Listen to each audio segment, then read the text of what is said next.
Good morning and welcome to Tuesday, May 5th. This is Algebra 1.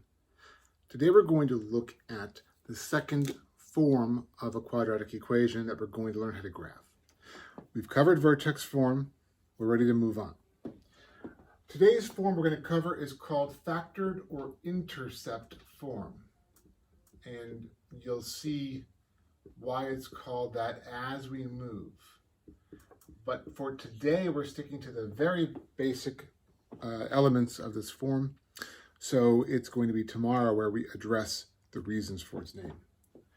Here's what it looks like. Y equals A parentheses x minus p parentheses x minus q parentheses. That's all it is. There is no exponent in this form because if you were to FOIL it together, you'd get a squared value. X times x would be the x squared. In factored form, you do not do that.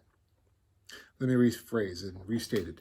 You do not have to distribute. You do not have to multiply. In fact, you should not for what we're going to do and what we're going to use it for.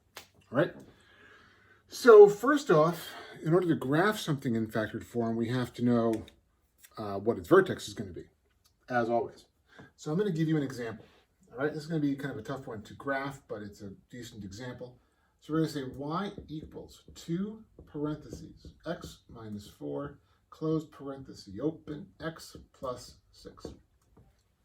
This is the example, all right? The a value just stands in for a number. This time it's the number 2. The p and the q actually are very important values. They turn out to be the x-intercepts. We'll move on to that tomorrow. But right now we're just looking at what happens from the equation's form. So in order to find the x value, we've got to find the vertex, okay? So here's what I want you to do. To find the x value of the vertex, okay? You take the p number, you take the q number, and you divide by 2. That's all you're going to do. You take the p and the q, add them together, divide by 2. It's called the average, right? Just don't forget it's supposed to say minus in both parentheses. So if it does say minus, it's not a negative number. It's 4. P is 4 in this problem. But if it's a positive number, or positive sign, I should say, that intercept turns out to be a negative value. So for this problem, the p is 4, but the q is negative 6. And we're going to divide by 2. Plus negative 6 just means minus 6. 4 plus negative 6, that's negative 2, over 2, means for this problem, the x value of the vertex is negative 1. Great.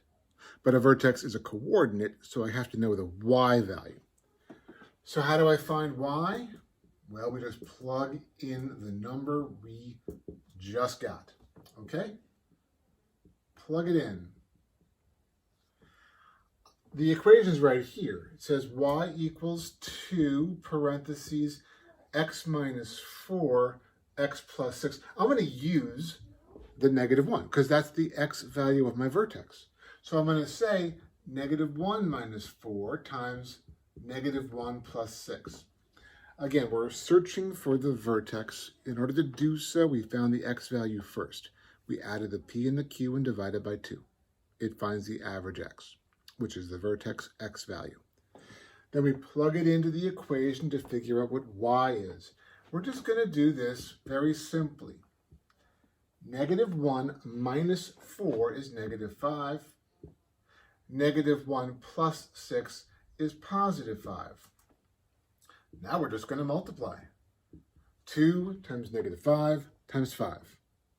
Yeah, it's a relatively small number because it's negative 50.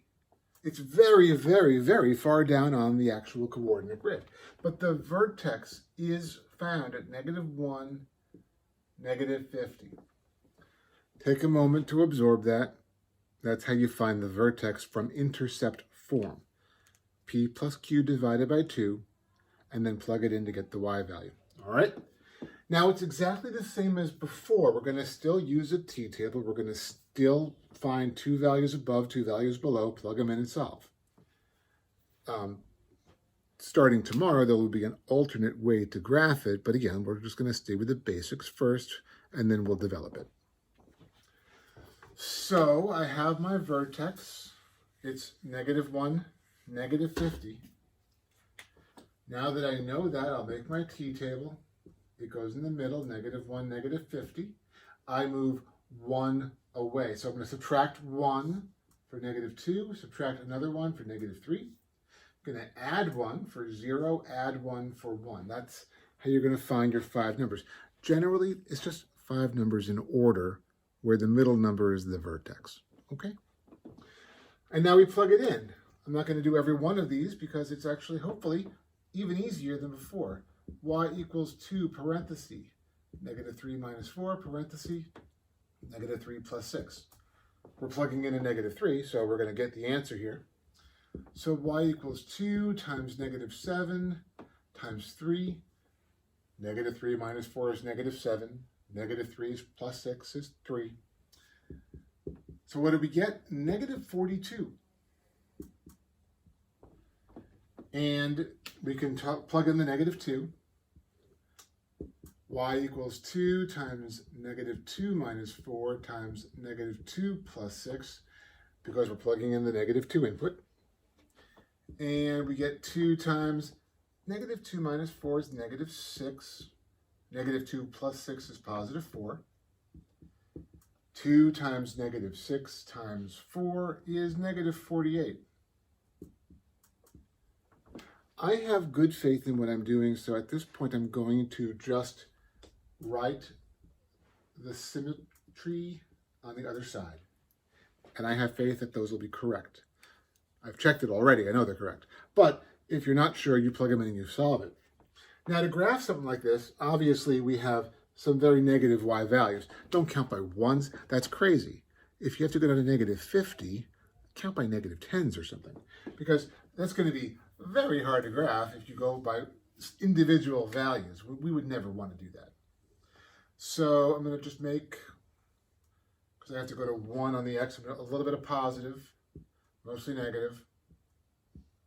And then I'm going to count by -10s. Okay, -10, -20, -30, -40, -50.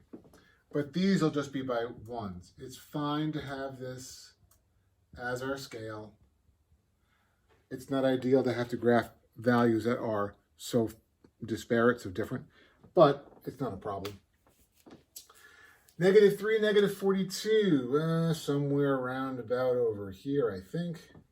-2, -48, it's getting closer to the -50. -1, -50. 0, -48, and 1, -42. All right, so fine. Here we go. We're done. This parabola opened up, which makes the vertex the minimum. It decreases as you come down to the vertex, and it increases as you move up from the vertex. We've graphed it. It's done. Yes, you could also put this into your calculator's graphing function if you have your own graphing calculator.